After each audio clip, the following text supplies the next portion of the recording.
officer that quit his job after a paranormal experience. I'm not a superstitious person. I didn't believe in ghosts or demons until now. Yeah, stuff happens that can't be explained, but I just want you all to know that it took more than a couple of flying spoons or a door opening on its own to scare me out of my job. Since the department didn't find any reason to keep this police report confidential, I will now detail you everything I can on what happened on the scariest night of my life. We had just received word from dispatch to check out a noise complaint in a small neighborhood whose name I will not disclose for their privacy. It was me and my partner, let's call him Paul and I'll go by Mike. We arrived sometime after midnight. The street is dead, everyone is sound asleep at this point. We park our patrol car in front of the aforementioned house and exit the vehicle. We knock on the door and let our presence known. Police. Is anyone home? A little girl, 8, 10 in appearance, opens the door and peeks through the gap. Hey, I crashed to make myself less intimidating. Is your parent or guardian home? She shakes her head. My first thought was that she probably had the TV a little too high and woke up the neighbours. But before I could tell her to stay inside and lock the doors, then part, I heard the sound of crashing silverware coming from what I presumed would be the kitchen. The entire house was nearly pitch black.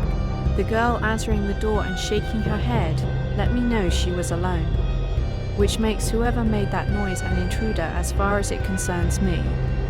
I asked the girl to step outside and turned to Paul, why don't you give her one of those lollipops you like to suck on when you're nervous? Paul gave me a cold stare as the girl giggled. They went to go wait by the car as I slowly pushed the door all the way open. Police. If there is anyone in this house, please let yourself be known. Without a warrant, I had no right to enter the building. I tried my best to spot whoever made the noise, but it is too dark to see. Just any sign of a threat and I would be justified to search the house. But nothing.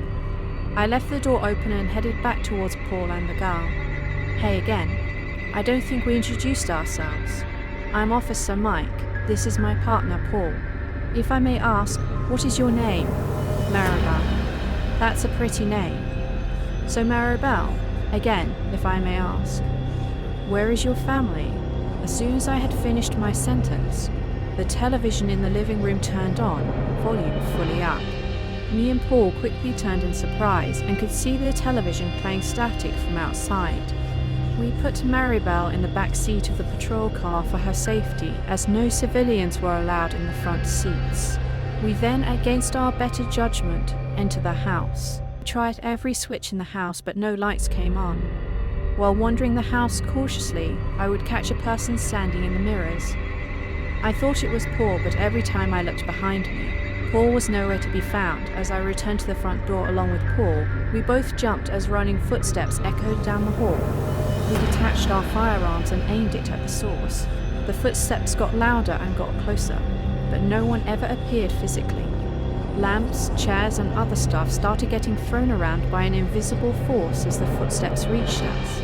We sprinted out of the house and waited by the front yard. The footsteps seemed to stop, followed by the police siren that went off. I ran to the car and silenced the siren. I looked back at Paul, who seemed shocked. You all right, Paul? He takes the lollipop out of its package and puts it in his mouth. Yeah. I opened the rear door and checked up on Maribel. You okay, Shay? Nodded her head, so I walked back to Paul. I don't know what to make of this, he said. Yeah, me neither know. Seriously, ignore the running invisible man that knocked everything down for a second. All the family photos, pictures on the wall. He points at Maribel. She's not in any of them. So what are you thinking? The footsteps led outside. Then the siren goes off. There's a million buttons in that car. What are the chances, Paul? Are you trying to tell me that Maribel is haunted? How do you explain what we just saw? I'm sure there's an explanation. The TV turns on when we take Maribel outside, prompting us to check it out. Someone or something shows up in the mirrors but ducks away. I remember wanting to shut him up. Not because he wasn't making any sense, but because he was. I know you've seen it. It was prowling around. Then it runs outside and gets in the car.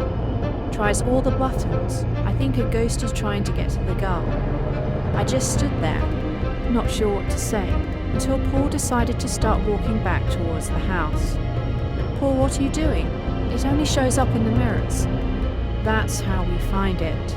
I followed him inside and watched as he takes a book from the counter and breaks the nearest mirror. What's the matter with you? That's someone's property. He takes a shard and hands another to me. It's not every day you get to arrest a ghost. We aimed our flashlights all over the house, waiting for something to appear in the broken glass. I recall praying to God Almighty to not let anything show up, but it did. I panicked as it swung its red bony arm at my back. It ripped right through my uniform, causing me to fall forward. I dropped the glass, which broke into smaller chunks. It continued clawing at my shirt and flesh, but stopped when Paul opened fire. I heard its screech fading as Paul helped me up. We both then hurried back outside to find Maribel missing from the back seat. It was difficult explaining what happened to the department without sounding like nutjobs. The police cameras who we were betting on to prove our stories had shut off the moment we entered the house. The thing, whatever it was, must have turned them off while we were unaware.